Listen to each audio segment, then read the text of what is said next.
Welcome to my channel. आज की इस वीडियो में हम बात करेंगे थंब सकिंग हैबिट के बारे में, यानी कि बच्चों में अंगूठा चूसने वाली हैबिट के बारे में। ये जो हैबिट होती है ये बहुत ही छोटे बच्चों में होती है या फिर 3 से 5 साल से कम उम्र वाले बच्चों में देखने को मिलती है। कई बार ये वाली जो हैबिट होती है वो मदर वूम से स्टार्ट हो जाती है, यानी कि माँ के गर्भ से स्टार्ट हो जाती है। ये एक तरह का नेचुरल रिफ्लेक्स होता है। जब भी बच्चा नींद में होता है या फिर बोर होता है या फिर डरा हुआ होता है या फिर उसको कोई एंजाइटी होती है, तो उस कंडीशन में क्या करता है बच्चा अंगूठा चूसना स्टार्ट कर देता है, बच्चा थंब सकिंग करना स्टार्ट कर देता है। थंब सकिंग से बच्चा अपने आप को काम, सिक्योर और सेफ फील करता है। तो छोटे बच्चों में थंब सकिंग की हैबिट होना बहुत ही नॉर्मल बात है। प्रॉब्लम कब होती है? जब बच्चे की एज 5 साल से ज़्यादा हो और उसके मुंह में परमानेंट टीथ का आना स्टार्ट हो जाता है। तब इस छोटे बच्चों में ये जो हैबिट होती है थंब सकिंग की, टाइम के साथ साथ जब बच्चा बड़ा हो जाता है, उसको सोशल नॉलेज हो जाती है और वो अपनी लुक्स को लेकर अवेयर हो जाता है, तो ये वाली जो हैबिट है वो अपने आप छूट जाती है। पर कुछ बच्चों में ये जो हैबिट होती है बड़ा होने के बाद भी कंटिन्यू रहती है। तो इस हैबिट की वजह से आपके बच्चे के दांतों पर और उसकी जॉ ग्रोथ पर बहुत ही एडवर्स या फिर बहुत ही बुरा प्रभाव पड़ता है।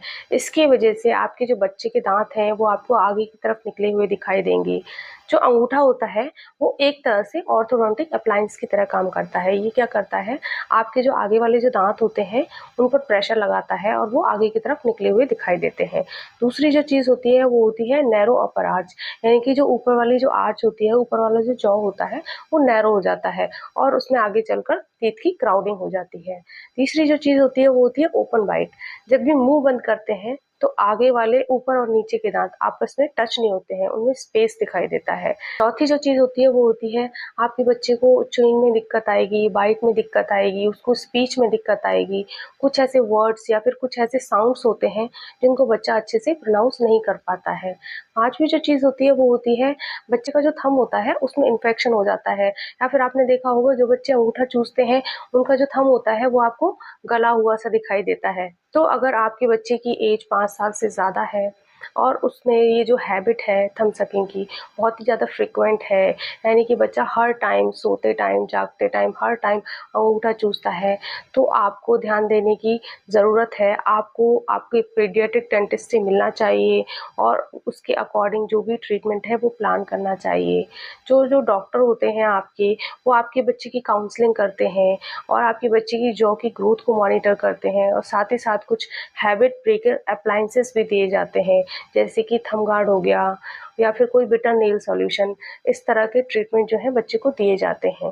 साथ ही साथ पेरेंट्स को भी ध्यान देने की ज़रूरत होती है कि बच्चा किन कारणों से, कौन से ऐसे ट्रिगर पॉइंट हैं जिनकी वजह से वो थंब सकिंग करता है। स्ट्रेस है या फिर बच्चा नींद में ऐसा करता है या फिर बच्चे को कोई एंजाइटी है, तो इस कंडीशन में पेरेंट्स को बच्चे को डिस्ट्रैक्ट करने की कोशिश करनी चाहिए।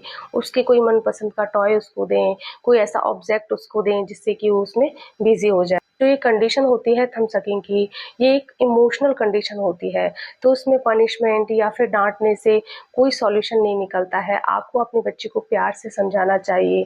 जब भी आपका बच्चा थंब सकिंग नहीं करता है तो उसको प्रेस करें, उसकी तारीफ करें। बच्चा थंब सकिंग करता है तो उसको आपको बार बार टोकना चाहिए, उसको बोलना चाहिए कि इस थंब सकिंग की हैबिट की वजह से आपके जो दांत हैं वो खराब हो जाएंगे, आपके लुक्स खराब हो जाएंगे। इस तरह की बातें करके बच्चे को डिस्ट्रैक्ट करने की कोशिश करें। अपने बच्चे के हाथ को बिजी रख सकते हैं, उसको किसी ड्राइंग में लगा दें, उसको टॉयज के साथ खेलने के लिए लगा दें, या फिर स्ट्रेस बॉल आती है आप उसको वो दे सकते हैं। तो पेरेंट्स को भी इस हैबिट को छुड़ाने के लिए अपने एफर्ट्स डालने चाहिए। ये जो हैबिट होती है वो छोटे बच्चे में क्यूट लग सकती है, पर अगर ये हैबिट जो है बहुत लंबे समय तक कंटिन्यू रहती है तो इसकी वजह से आपके जो बच्चे के दांत हैं और उसका जो एस्थेटिक है वो पूरी तरह से खराब हो जाता है। तो आपको इसका ध्यान रखना चाहिए। अपनी स्माइल का ध्यान रखें, अपने बच्चों की स्माइल का ध्यान रखें। Stay safe and healthy. आज की इस वीडियो में इतना ही। Thank you.